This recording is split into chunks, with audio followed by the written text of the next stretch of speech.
জি 24 ঘন্টায় স্বাগত। 5টার পাঁচে আপনাদের সঙ্গে আমি শুভদীপ রয়েছি। দলে বিড়ম্বনা, কিন্তু পাশে রয়েছেন বিকাশ। দল পাশে নেই, তবে দিলীপ ঘোষ, বর্ষিয়ান বিজেপি নেতা দিলীপ ঘোষের পাশে সিপিএম নেতা বিকাশ রঞ্জন ভট্টাচার্য।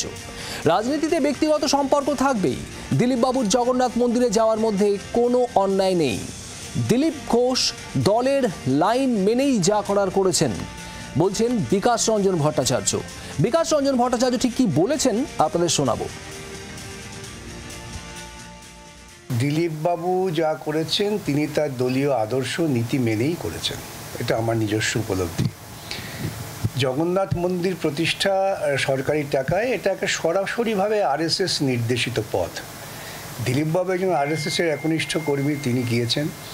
এতে হয়তো এই রাজ্যের যারা প্রমাণ করার চেষ্টা করছেন যে আমরা বিজেপি করি কিন্তু তৃণমূল বিরোধী, তাদের অস্বস্তির কারণ হতে পারে, কিন্তু এটা প্রকৃতপক্ষে বিজেপি বা আরএসএসের আদর্শের সঙ্গে তৃণমূলের এই কার্যক্রমের কোনো সংঘাত নেই।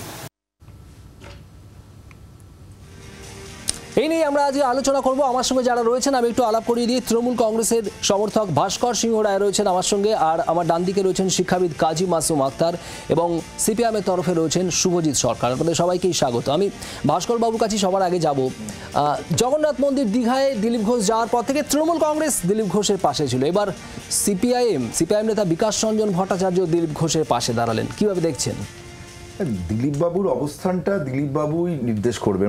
মানে পাশে থাকার বিষয়টা কি, একটা নিমন্ত্রণ ছিল, সেখানে মমতা বন্দ্যোপাধ্যায় নিমন্ত্রণ করেছেন মন্দির উদ্বোধনে, তিনি সেখানে গিয়েছিলেন, তাকে সৌজন্য দেখিয়েছেন, এখানেই ব্যাপারটা। তারপরে বিভিন্ন রকমভাবে বিজেপি দলের মধ্যে থেকে দিলীপ বাবুর অবস্থান নিয়ে বিভিন্ন রকম কথা, বিভিন্ন রকম নেতৃত্ব বলছে, যদিও অফিসিয়ালি বিজেপি দল থেকে তাকে কোনো শোকজ করা হয়েছে বা তাকে কিছু জিজ্ঞাসা করা হয়েছে বলে আমরা জানি না।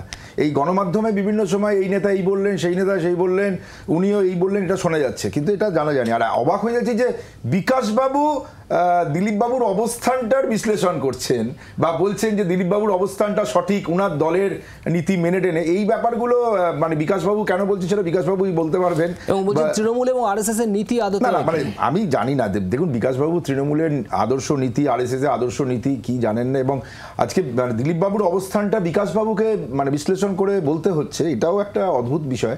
দেখুন, দিলীপ বাবুর যে সত্তা, রাজনৈতিক সত্তা, ধর্মীয় সত্তা, তার বিভিন্ন সত্তা আছে, তো সেখানে তার একটা মানে এখানে দিলীপ বাবুই উত্তর দিতে পারবেন। তবে এখনো অবধি যদি দিলীপ বাবু, আপনারা তো পাশে আছেন, পাশে থাকার কিসের জন্য পাশে থাকবে? শুভেচ্ছা বার্তা পাঠিয়েছিলেন তার বিয়ে। দেখুন, একটা শুভেচ্ছা বার্তা রাজনৈতিক ভাবে দিলীপ বাবু কে তার দল কি কোনো শোকজ করেছে বা কোনো কেউ কিছু বলেছে, মানে আমি কোনো নেতৃত্ব থেকে বলেছে? বরঞ্চ দিলীপ বাবুই প্রশ্ন করে যাচ্ছেন। আমি শুভজিতের কাছে একটা কথা বলি যে দিলীপ বাবুর এই যে অবস্থানটা, সেটা যে অন্য দলের মাধ্যমে অন্য দলের নেতৃত্বদের বলতে হচ্ছে, তার অবস্থানটা বিশ্লেষণ করতে হচ্ছে, এটাই একটা অদ্ভুত বিষয়। পাশে দাঁড়ানোর ক্ষেত্রে তো তাহলে পাশে দাঁড়ানো কিভাবে পাশে দাঁড়ানো? পাশে দাঁড়ানো আমি শুভজিতের কাছে একটু জানতে চাই যে বিকাশ রঞ্জন ভট্টাচার্য যেভাবে পাশে দাঁড়ালেন, সিপিআইএম দল হিসেবে একেবারে সহমত বিকাশ রঞ্জন বাবুর সঙ্গে? আমার মনে হয় না কালকে এই কথা বলার জন্য দিলীপ ঘোষ সিপিএম এর অফিসের সামনে দাঁড়িয়ে থাকবে মেম্বারশিপ নেওয়ার জন্য, আমার মনে হয় না। কারণ রাজনীতিতে যারা নিজের যে রাজনীতিকে মানে সমর্থন করে বা যে রাজনীতিতে বিশ্বাস করে, তাদের পাশে দাঁড়ানোর থেকেও তারা যেটা করছে, তারা যদি এমন কোনো স্টেপ নেয় যেই স্টেপটা তার রাজনৈতিক মতামতের বিরুদ্ধে যায়, তাহলে তার বিরুদ্ধে কথা বলা যায়। বিকাশবাবু এখানে যেটা বলার চেষ্টা করেছেন, আরএসএস এর যে রাজনীতি, অর্থাৎ মন্দির মসজিদকে মানুষের যে জীবন জীবিকার থেকেও বেশি গুরুত্বপূর্ণভাবে দেখানো এবং সেটাকে ফ্লোট করিয়ে দেওয়া, এবং স্কুল কলেজ বিশ্ববিদ্যালয় কারখানা তৈরি না করে সরকারি টাকায় মন্দির মসজিদ তৈরি করা রাজনীতি, যেটা আরএসএস সমর্থন করে বা বিশ্বাস করে, এই একই কাজ মমতা বন্দ্যোপাধ্যায় পশ্চিমবঙ্গে করেছে। এবং স্বাভাবিকভাবে দিলীপ ঘোষ, যিনি বোধহয় প্রায় 40-50 বছর ধরে আরএসএস করেন, এবং ওনার যে ভাবনা, ওনার যে ভাবধারা, এই ভাবধারার সঙ্গে এটা ম্যাচ খেয়েছে, তাই উনি যেটা করেছেন সেটা নিশ্চিতভাবে আরএসএস এর বিরুদ্ধে কিছু হতে পারে না। এবার এখানে বিকাশ রঞ্জন বাবুতে শুধু এখানেই থেমে থাকেননি, এইটা বলার পাশাপাশি আরো ভীষণ তাৎপর্যপূর্ণভাবে তিনি বলছেন যে মমতা বন্দ্যোপাধ্যায়ের বাড়ির ব্যক্তিগত অনুষ্ঠান হলে কি তিনি যাবেন না, তাকে ডাকলে কি তিনি যাবেন না? না, আপনি যেটা বলছেন দুটো দিক আছে। একটা দিক হচ্ছে মন্দির যেখানে এই প্রসঙ্গে এই কথা আমি বলছি, মন্দির তৈরি হওয়ার অ্যাসপেক্টে যদি আপনি দেখেন, সেখানে দিলীপ ঘোষ, যিনি আরএসএস এর রাজনীতিতে বিশ্বাস করেন বা সেটা প্র্যাকটিস করেন, এবং তৃণমূল সে আরএসএস এর তৈরি করা রাজনীতির সাথেই পা গলিয়েছে, স্বাভাবিক আরএসএস এর লোক আরএসএস এর প্রোগ্রামেই যাচ্ছে, নামটা অন্য যাই হোক, XYZ হোক না কেন। আর আপনি যেটা পাশাপাশি তো এটাও বলছেন, পাশাপাশি তো তিনি এটাও বলছেন, আমি ঠিক এই জায়গাতে আসি, আমি শুভজিৎ আসবো, মানুষ যদি যায়, সিপিএম এর লোক যায়, আমি দর্শকদের একবার শোনাবো, তাহলে তাকে বলো এটা বলতে হবে। এর পাশাপাশি বিকাশ রঞ্জন ভট্টাচার্য বলো, বলো। এই কালীঘাটে যাওয়া প্রসঙ্গ নিয়ে কি বলেছেন শুনুন। কালীঘাটে মানে মন্দির। যদি ব্যক্তিগতভাবে দেখি যে কোনো সমস্যায় মমতা পড়েছেন, তাকে আমি রক্ষা করতে পারি, রক্ষা করব, কিন্তু তার মানে এই নয় তার এই পচাগলা আদর্শকে সমর্থন করছি। হ্যাঁ, আমার সঙ্গে দেখা নিশ্চয়ই, আমি তো সবাইকে বলি, বহু কংগ্রেসি, তৃণমূল, বিজেপিও যারা আইনের সাহায্যের প্রয়োজন মনে করেন তারা আমাকে বলেন, আমি সাহায্য করি আমার সাধ্য মতো। সমাজে আজকে মমতা যদি কোনো কারণে ওর ভাইপো বা কারো নাতি টাতির কোনো সামাজিক অনুষ্ঠানে নিমন্ত্রণ করেন, যাবো না কেন? আমরা তো সমাজবদ্ধ জীব, সমাজটাকে তো আমরা উন্নত করতে চাই, সমাজটাকে আমরা মধ্যযুগে নিয়ে যেতে চাই না। আমি কালীঘাটে ওর পরিবারের যারা আছেন সকলের সঙ্গে তো আমরা বন্ধুত্ব, পরিচয়, আলাপ, রাস্তাঘাটে দেখা হলে কথা হয়, কেন হবে না? অসুবিধায় পড়বে তাই আমি নাম করছি না, অনেকেই তো আমার কাছে আসেন। মমতা বন্দ্যোপাধ্যায় বাড়ির লোক আপনার কাছে আসে? হ্যাঁ, আসুন না কেন, অসুবিধা কী আছে?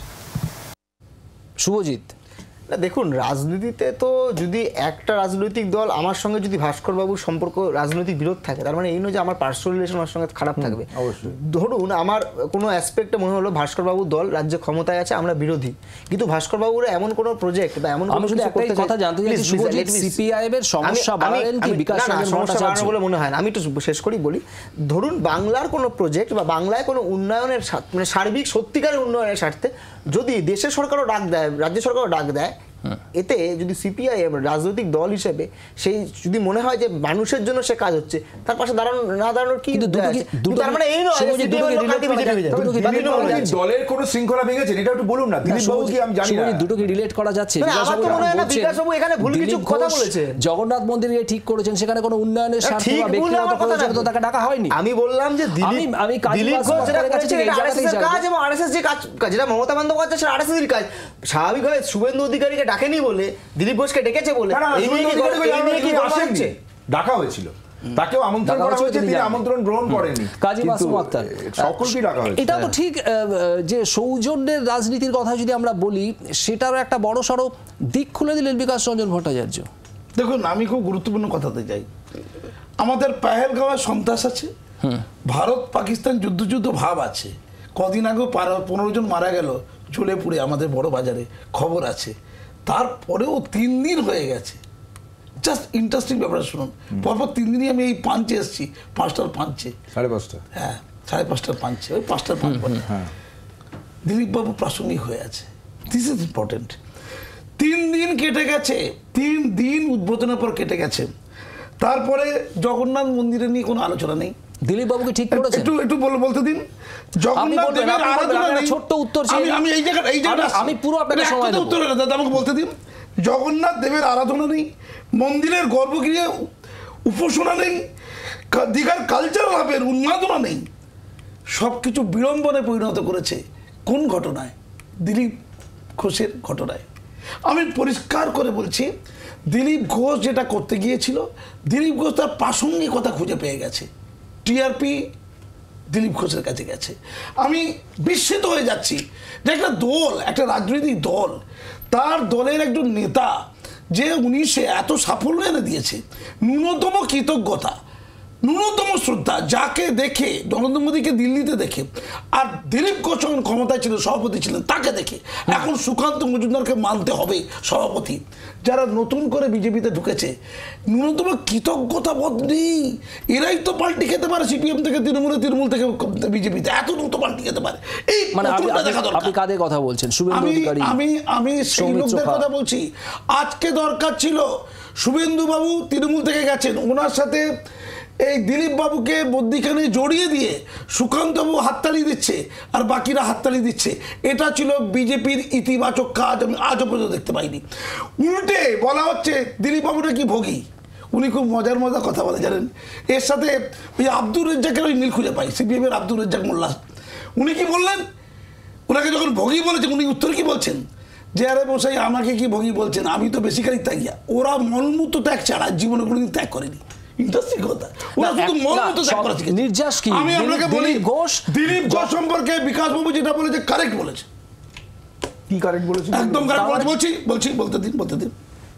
আচ্ছা, দিলীপ ঘোষ একটা গুরুত্বপূর্ণ কথা বলেছে যে আমি তো ভাবছিলাম মমতা ব্যানার্জি মসজিদ বানাবে, তো হঠাৎ করে মন্দির বানিয়ে দিয়ে আমাদের এজেন্ডাকে সফল করেছে, আমাদের হিন্দুত্বের রাজনীতিকে, আমাদের আমাদের আমাদের মন্দির রাজনীতিকে সফল করেছে, তার জন্য তাকে কুলডিস। আমরা আনন্দিত। আমাদের ট্রুপের মধ্যে, আমাদের ট্র্যাপের মধ্যে মমতা ব্যানার্জি এসছে। আর দিলীপ ঘোষ, আমি যে কথা বলার চেষ্টা করলাম, ওখানে যাওয়ার জন্য সব আলো শুষে নিয়েছে। আজকে গর্ভগৃহের আলোচনা নেই, জগন্নাথ দেবের মন্দিরের আলোচনা নেই, কালচারাল হাবের আলোচনা নেই, শুধু দিলীপ ঘোষ দিলীপ ঘোষ দিলীপ ঘোষ। এটা কি সাফল্য নয়? কিন্তু টোটাল হাইজ্যাক করেছে। আর উনি একটা গুরুত্বপূর্ণ কথা বলেছেন যে রাম মন্দির যখন তৈরি হয়েছিল তখন এই তৃণমূলের প্রচুর লোক দিলীপ ঘোষ রাম মন্দিরে গিয়েছিল। আমি একটা বিষয় জানতে চাইবো, দিলীপ ঘোষকে আমন্ত্রণ জানিয়ে বিজেপির বিড়ম্বনা কি বাড়িয়েছে তৃণমূল কংগ্রেস? দেখুন, তৃণমূল কংগ্রেস চাইবে তাদের পলিটিক্যাল ট্র্যাপটা তৈরি করতে। সুকান্তকে আমাদের শুভেন্দুবাবুকে ডেকেছিল, শুভেন্দুবাবু কোনো কারণে যায়নি, ওনার একটা আলাদা এজেন্ডা ছিল। এটা কি ট্র্যাপ ছিল? আমি পরিষ্কার করে বলছি, শুনুন, আপনারা যদি বুঝতে পারছি আমি এক লাইন বলবো, আমি এক লাইন বলবো দাদা, যে তৃণমূল কংগ্রেস স্বাভাবিকভাবে তাকেই ডাকবে যে আরএসএস এর লোক। এই শুভেন্দু হোক বা সুকান্ত হোক বা অন্য কেউ হোক, এটা তো সরাসরি আরএসএস এর লোক নয়, এটা তো ভাড়া করা লোক। আসলে দিলীপ ঘোষই সেই লোক যেই দলের থেকে বা যার অনুপ্রেরণায়, যার সোর্স থেকে মমতা বন্দ্যোপাধ্যায় দলের জন্ম হয়েছে। তাই স্বাভাবিক যে কোম্পানির মালিক, যে আরএসএস, যে কোম্পানি, তার কর্মচারী তৃণমূল,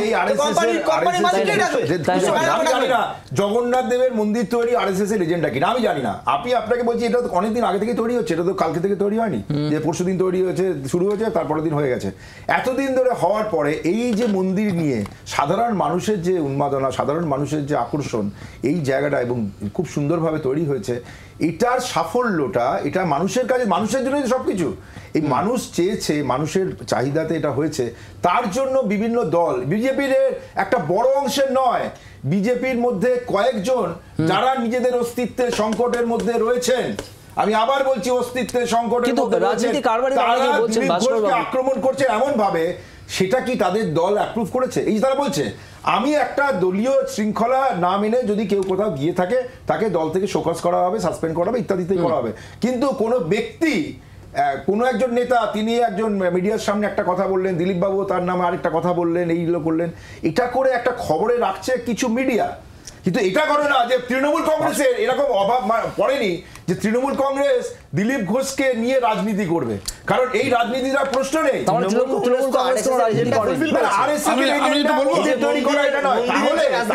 তাহলে একটা কথা, আজকে মন্দিরে বামপন্থীরাও তো যায়, সব বামপন্থীরা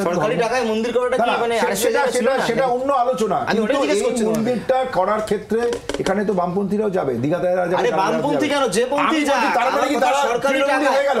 এই মন্দিরটা তৃণমূলের তো নয়, সরকারি টাকায় মন্দির তৈরি করা যে রাজনীতি আছে, এটা এখন দিলীপ ঘোষের কেন? দিলীপ ঘোষ যদি আজকে আমি বলি, তখন তো আলোচনা করেননি আপনারা যে যখন অটল বিহারী বাজপেয়ী গিয়েছিলেন মমতা বন্দ্যোপাধ্যায়ের বাড়িতে। আমি আপনাকে বলছি এখানে এই আলোচনাটাকে তুলে ধরেছেন বা এটাকে আক্রমণাত্মক করে তুলেছেন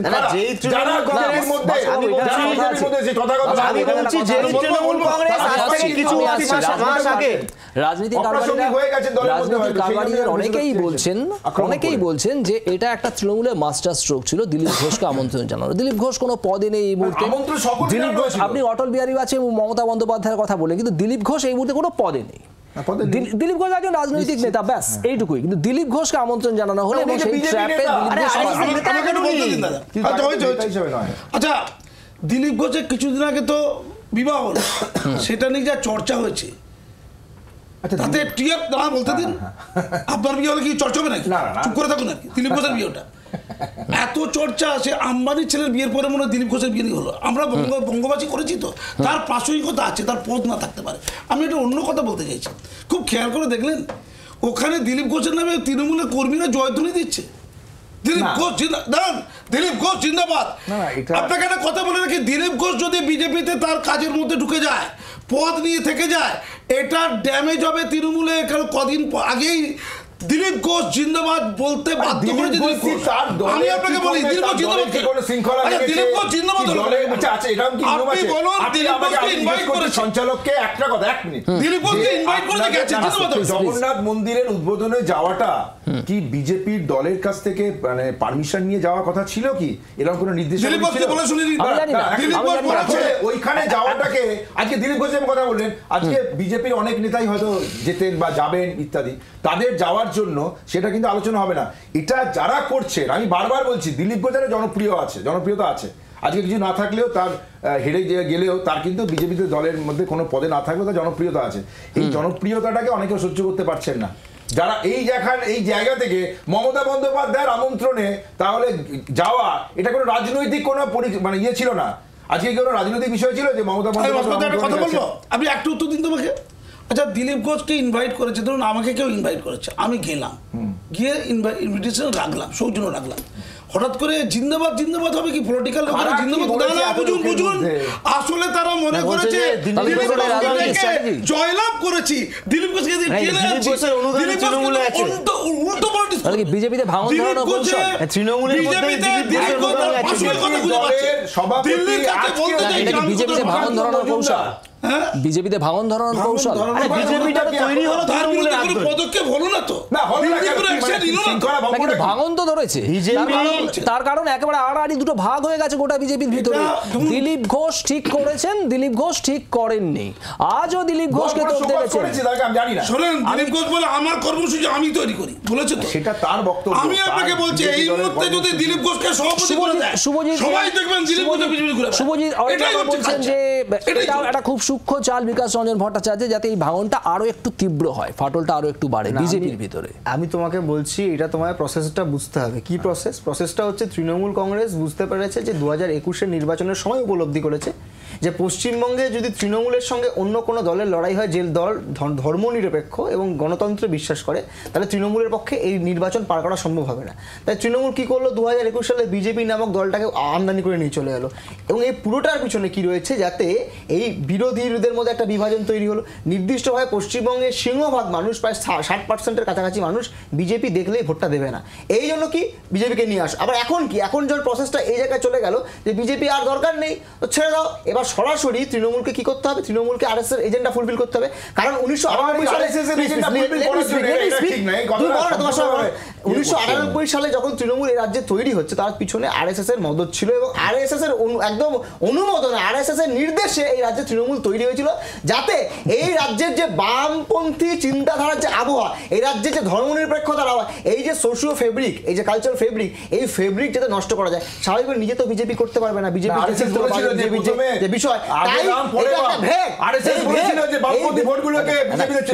এই ভেগ ধরে তখন তৃণমূলকে তৈরি করেছিল আরএসএস, এবং এখন এজেন্ডা ফুলফিল আরএসএস এর। এখন বিজেপি এখন এটাই তো বলতে চাইছি যে আরএসএস এর, আমি তোমাকে বলি এটাই তোমার এই পয়েন্টে বলতে চাইছি, আরএসএস এর এজেন্ডা ছিল, আরএসএস এর এজেন্ডা ছিল যে করে হোক এই রাজ্য থেকে বামপন্থী থেকে সরানো যায়। বামপন্থী যে চিন্তাধারা, বামপন্থী যে আদর্শ, যে উৎকর্ষতা, যে কালচারাল ফেব্রিক, এই ফেব্রিককে নষ্ট করার জন্য তৃণমূলকে তৈরি করা। এখন আরএসএস এজেন্ডা ফুলফিল হয়ে গেছে, বামপন্থীরা সংসদীয় রাজনীতিতে পশ্চিমবঙ্গ বিধানসভা শূন্য হয়ে গেছে, তাই এখন এই সোসাইটিকে কন্ট্রোল করতে চাইছে আরএসএস। তাই স্বাভাবিকভাবে তৃণমূল তৃণমূলের হাত দিয়ে আরএসএস কাজ করাচ্ছে। এই জায়গাটাতে একটু স্পষ্ট হতে চাইছি তোমার কাছ থেকে, বিকাশ রঞ্জন ভট্টাচার্য কেন দিলীপ ঘোষের পাশে দাঁড়ালেন? আমি আবারও বলছি, বিকাশ ভট্টাচার্য দিলীপ ঘোষের পাশে দাঁড়ায়নি। বিকাশ ভট্টাচার্য বলেছে দিলীপ ঘোষের যা কাজ, সে কাজ মমতা বন্দ্যোপাধ্যায় করেছে বলে উনি প্রোগ্রামটা গেছে, এর বাইরে উনি অন্য কোনো কথা বলেছেন তো, এর বাইরেও তো বলেছেন। আচ্ছা কালকে যদি নরেন্দ্র মোদী আলাদা আলাদা প্ল্যাটফর্মে নয়, একই জায়গায় দাঁড়িয়ে তিনি বলেছেন। আমি বলছি মন্দিরে, উনি যেটা বললেন যে কালীঘাটে বাড়ির কথা বলেন, আপনাকে বলছি ধরুন আজকে এই ভাস্করদা বা কাজী যে কোনো লোক, রাজনীতির লোক হোক বা রাজনীতির লোক হোক, তারা যদি কোনোভাবে বিপদে পড়ে বা কোনো হেল্প দরকার পড়ে বা কোনো ধরনের সাহায্য দরকার আমার করতে পারে, তাহলে আমি কেন যাবো না? আমি একটা রাজনীতি করি বলে, আমার আদর্শ আলাদা বলে সে কি মানুষ নয় নাকি? আমার কি রাজনীতি মানে এই যে বিরোধীদেরকে খুন করে? হিন্দু ভোট একটু বলতে দিন দাদা, দরকার হচ্ছে হিন্দু ভোট। হিন্দু ভোট ছিল বিজেপির, কার দরকার? দুটো দলেরই দরকার। বিজেপিরও দরকার, তৃণমূলের দরকার। বিজেপি এতদিন ধরে মন্দির রাজনীতি করেছে, তৃণমূল এই মন্দির রাজনীতি করতে চাইছে, তাদেরও হিন্দু ভোট দরকার। সেই ভোটে ভাগ বসাতে গেছে এই দিলীপ ঘোষ। এটা দিলীপ ঘোষের দাবি যে ওই ভোটটা তো আমাদের, আমরা তো হিন্দুত্ববাদের কথা বলি, আর মমতা ওই কথা বলছে, ওই ট্যাপে চলছে। তাই মমতাকে স্বাগত জানিয়েছি, তোমরা যেখানে আছো আমরা সেখানে আছি। আচ্ছা ভাস্করদা, একটা মসজিদ হয়ে যাক না, কালচারাল হাবের নামে না, সেখানে টুপি থাকবে, সরকারের যে কাজ, এই দিলীপ ঘোষ 250 কোটি টাকা সরকারি ধর্মের উপর কি 250 কোটি টাকা সরকারি অর্থ ব্যয় করা, এই দিলীপ ঘোষ আপনি কি বলতে পারেন যে মমতা বন্দ্যোপাধ্যায় ওইটাই হবে? কোন একটি ধর্মের উপর যদি পক্ষপাতিত্ব করে? শিক্ষা দরকার নেই, স্বাস্থ্য দরকার নেই, কিচ্ছু দরকার আচ্ছা ভাস্করদা একটা উত্তর দাও। এই দীঘাতে এই পূর্ব মেদিনীপুর জেলায় একটা বিশ্ববিদ্যালয় যদি তৈরি হতো, যে বিশ্ববিদ্যালয় প্রস্তাবিত রয়েছে তার ঠিকঠাক ক্যাম্পাস না, কোথায় মমতা বন্দ্যোপাধ্যায় কতগুলো বিশ্ববিদ্যালয় এই যে Mahatma Gandhi, please let me ask you the question, Mahatma Gandhi যে বিশ্ববিদ্যালয়, এই বিশ্ববিদ্যালয়টা ক্যাম্পাস করা যেত না? কেন করা হলো না? কেন শিশু আমি বলি 2011 পরে কটা বিশ্ববিদ্যালয় নামে হয়েছে? ক্যাম্পাস দেখাও, তুমি দেখো কতগুলো বিশ্ববিদ্যালয় আছে নামে হয়েছে। আজকে যেখানে হবে কালকে আমি বলছি ভাস্কর বিশ্ববিদ্যালয় ক্যাম্পাস নেই। ওই জায়গাটাতে যারা যাচ্ছেন তারা মানুষ স্বতঃস্ফূর্তভাবে যাচ্ছে। আরে মানুষ তো স্কুলেও যাবে। তাহলে একটা সমাজে স্কুল কলেজ বেশি গুরুত্বপূর্ণ। তারা মূলত প্লেস অফ ওয়ার্শিপের থেকে তো স্কুল কলেজ বেশি গুরুত্বপূর্ণ। প্লেস অফ ওয়ার্শিপে ধরুন হিন্দুরা মন্দিরে যাবে, মসজিদে মুসলিম যাবে, বাকি অন্য কেউ যেতে হবে, কিন্তু স্কুলে তো হিন্দুও যাবে, মুসলিমও যাবে, খ্রিস্টানও যাবে। তাহলে কেন নতুন স্কুল, নতুন কলেজ, নতুন বিশ্ববিদ্যালয় নয়? হচ্ছে এই মন্দিরটায় কোনো নির্দিষ্ট এই মন্দিরে পড়াশোনা করানো হবে না। এই মন্দিরে কিন্তু সকলে যেতে পারবে না। জিজ্ঞেস করছি, কোনো বাধা কথা বলছি না। এই মন্দিরে কি কর্মসংস্থান দেওয়া হবে? না আমি জিজ্ঞেস করছি। আমি মন্দিরের বিরুদ্ধে নই, আমি মসজিদের বিরুদ্ধে নই।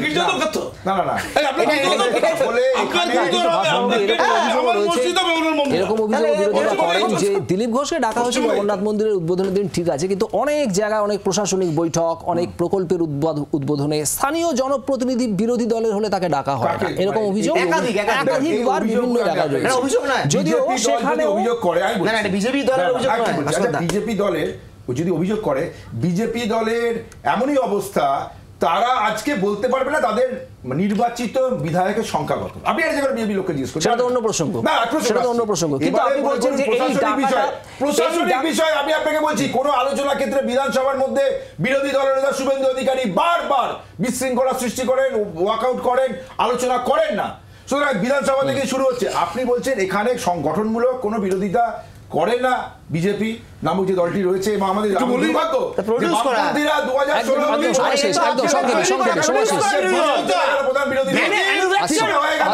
বিজেপি থেকে দুটো মানুষকে লাগবে, একটু বলতে দিন। বিজেপি দল থেকে দিদির দুটো মানুষকে ভীষণ কাউকে লাগবে না, একটা হচ্ছে শুভেন্দু অধিকারীকে, হচ্ছে দিলীপ ঘোষকে। মুশকিল আর থামুন ভাই, একটু বলতে দিন। শুভেন্দু অধিকারী যদি বিজেপি তৃণমূলে যেতে চায়, আপনি কল্পনা করতে পারবেন না কি হারে স্বাগত হবে এই দুটো মানুষকে স্বাগত। দিলীপ ঘোষকে স্বাগত জানিয়ে দিয়েছে অলরেডি।